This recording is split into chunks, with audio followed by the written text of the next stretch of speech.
Saludos tengan todos en este su canal Aprendiendo con Alberto. Una vez más vamos a presentar un tema de interés relacionado a secundaria en el área de ciencia de la naturaleza. Hoy hablaremos sobre la evolución, fijismo, la selección natural. Es importante determinar de dónde vienen las diversas teorías que dan a conocer el contraste con la realidad del creacionismo y la evolución. Es por ello que presentamos una definición sobre el fijismo y el transformismo. ¿A qué llamamos fijismo? Es una hipótesis que sostiene que las especies animales y vegetales se mantienen idénticas a sí mismas a través del tiempo, es decir, que no cambian, mientras que el transformismo es la hipótesis contraria. De padres a hijos se producirán variaciones que de forma gradual o por salto brusco darían lugar a especies nuevas.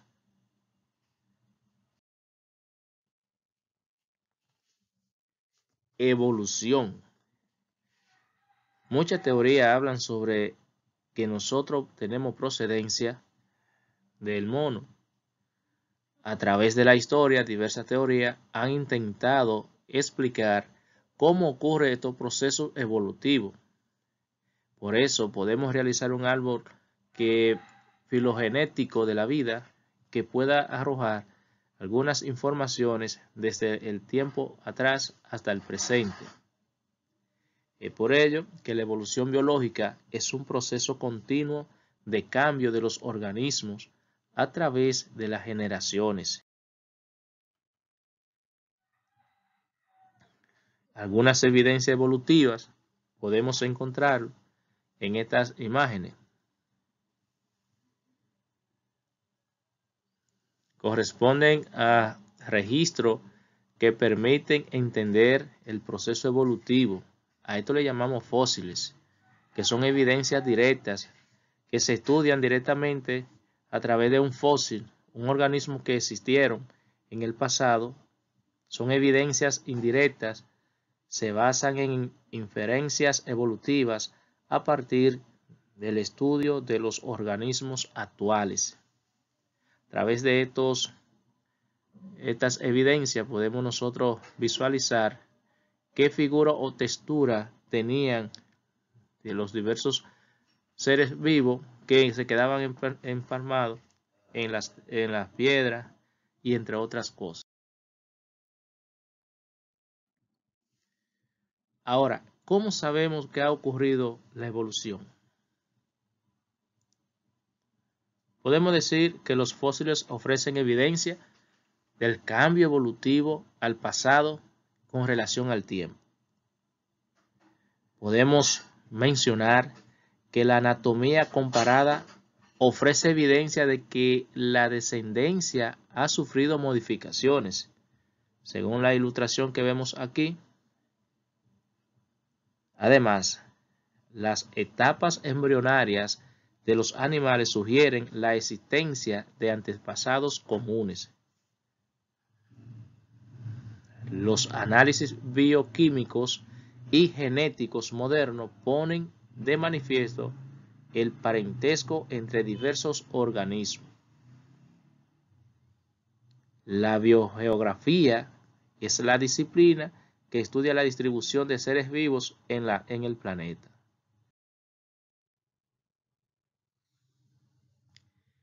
La evolución es ampliamente aceptada en la actualidad. Según Stephen Hart, el hecho de la evolución está tan bien establecido como cualquier otro en la ciencia, tan seguro como la traslación de la Tierra alrededor del Sol.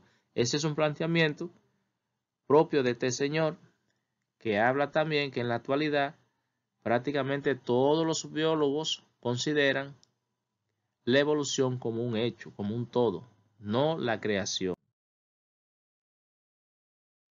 A través de esto podemos ver, seguimos buscando las evidencias de los fósiles en la parte reciente y en la parte más antigua. Seguimos diciendo que los fósiles de especies antiguas suelen tener una forma más simple que las especies modernas. Series de fósiles muestran una evolución de sus estructuras corporales como transcurso de tiempo. Una de las series revela que las ballenas modernas evolucionaron de antepasados terrestres. A través que pasa el tiempo, podemos darnos cuenta que estas especies han cambiado su forma, su conformación física y adaptándose a los tiempos con relación al clima, con relación a la diversidad biológica. Esta progresión, desde formas simples o formas complejas, podemos observar en esta imagen que representan los fósiles desde la era y época más antigua hasta la actualidad, según esta era que nosotros ya conocemos. Podemos observar una figura evolutiva de la ballena, como esta de un reptil pasa a realizarse ya lo que es el tamaño tan grande de un pez gigantesco. Entonces, en los últimos 50 años, millones de años, las ballenas han evolucionado de ser animales terrestres de a 4 patas a convertirse en remolgadores semiacuáticos, luego en nadadores acuáticos con patas traseras encogidas, a lo que le llaman aleta, hasta llegar a convertirse en habitantes del océano con el cuerpo liso que las caracteriza en la actualidad. Cada una de estos presenta una anatomía propia, pero en esta pueden darse a conocer algunas similitudes. Por ejemplo, las estructuras homólogas ofrecen pruebas de un origen común. Las estructuras homólogas son estructuras que tienen el mismo origen evolutivo a pesar de las posibles diferencias en cuanto a la función o aspectos actuales. Las extremidades anteriores de aves y mamíferos son estructuras homólogas, es decir, iguales e idénticas. Esta figura nosotros podemos resaltar una estructura homóloga, pese grandes diferencias en cuanto a función. Las extremidades anteriores de todos estos seres vivos contienen el mismo conjunto de huesos heredado por evolución de un antepasado. Todo esto de un antepasado común, los cuales estos huesos se muestran en diferentes colores para resaltar la correspondencia entre la diversidad de especies. Estas imágenes nos ayudan para entender que desde el agua entonces podía convertirse en algo que volaba, pero también algo que anda. La anatomía comparada, estas estructuras vestigiales son restos de estructuras heredadas de los ancestros, desempeñaban importantes funciones en los ancestros, no tienen un propósito obvio en el organismo moderno. Podemos continuar observando.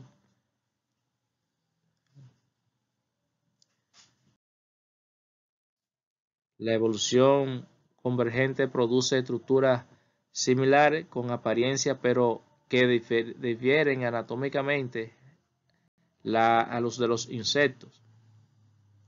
Esta anatomía la podemos comparar con la mariposa.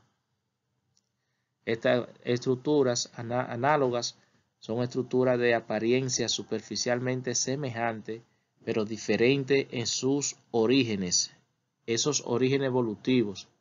Esas estructuras análogas incluyen las alas de las aves e insectos.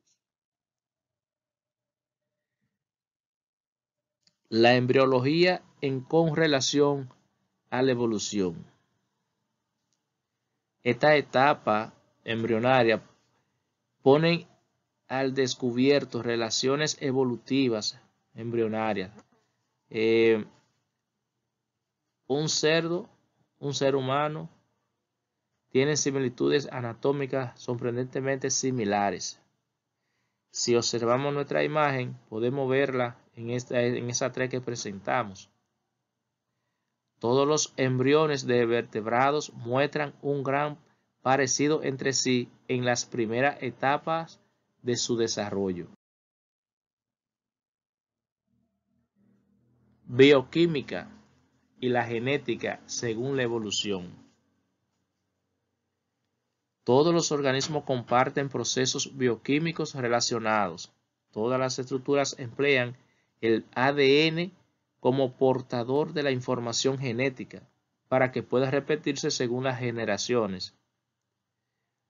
Todas las células utilizan el ARN y aproximadamente el mismo código genético para traducir la información genética a proteínas.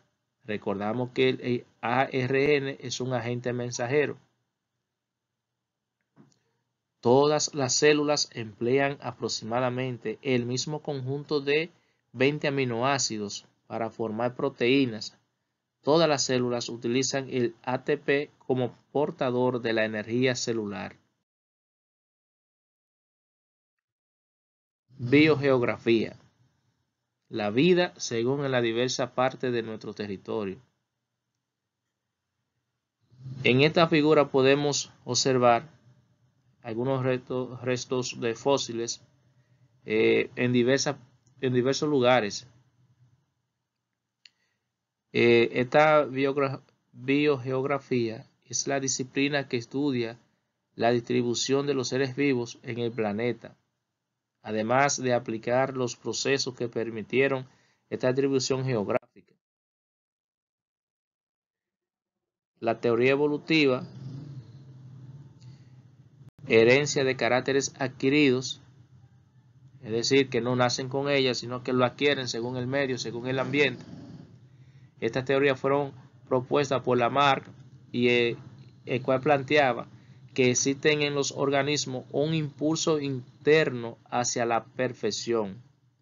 Los organismos tienen la capacidad de adaptarse a los cambios ambientales.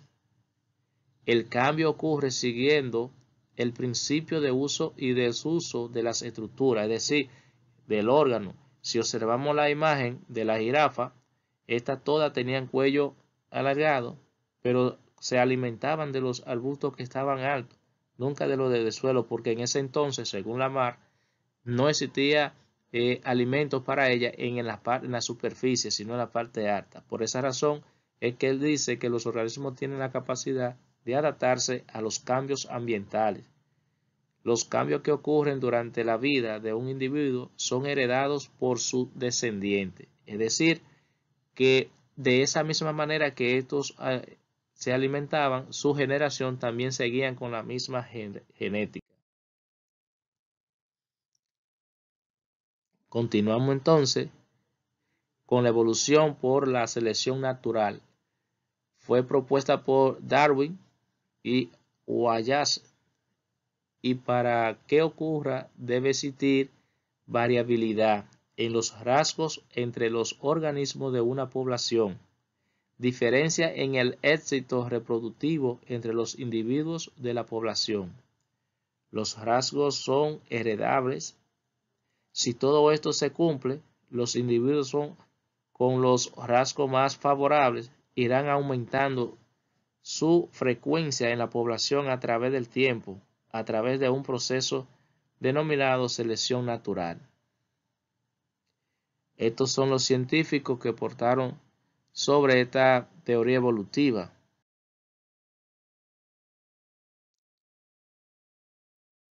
Síntesis evolutiva moderna o teoría neodarwiniana, construida con los aportes de matemáticos y genetistas, como Mark, incorpora elementos de genética a la teoría de la evolución por la selección natural, planteando que la variación en las poblaciones surge por azar debido a mutaciones y a la recombinación genética, es decir, en el proceso de la división celular de la meiosis.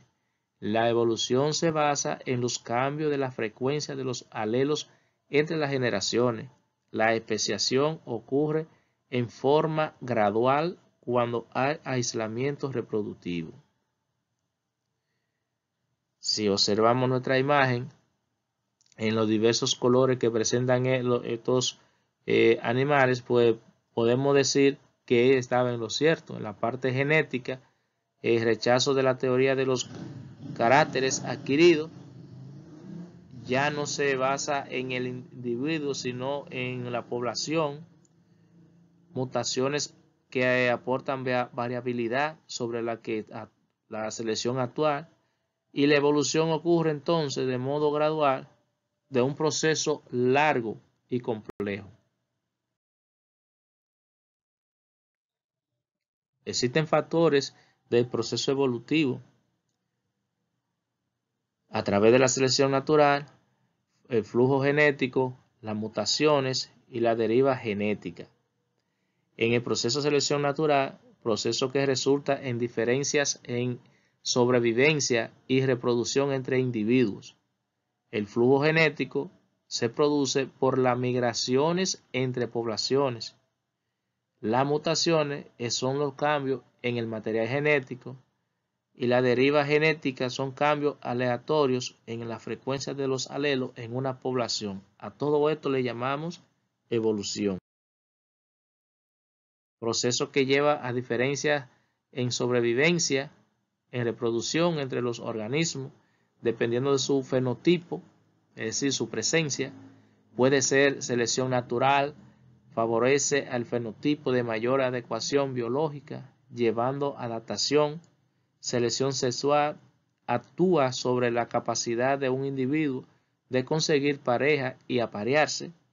La selección artificial, el hombre, en lugar del ambiente, eligen qué organismos se reproducen de acuerdo a ciertas características deseables. Todo esto es la selección natural.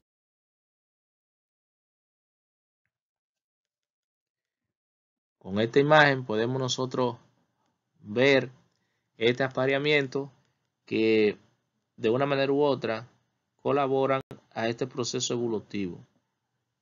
Hasta aquí ha sido esta presentación. Si te gustó, comparte, dale me gusta y nos vemos en una próxima. Dios te bendiga.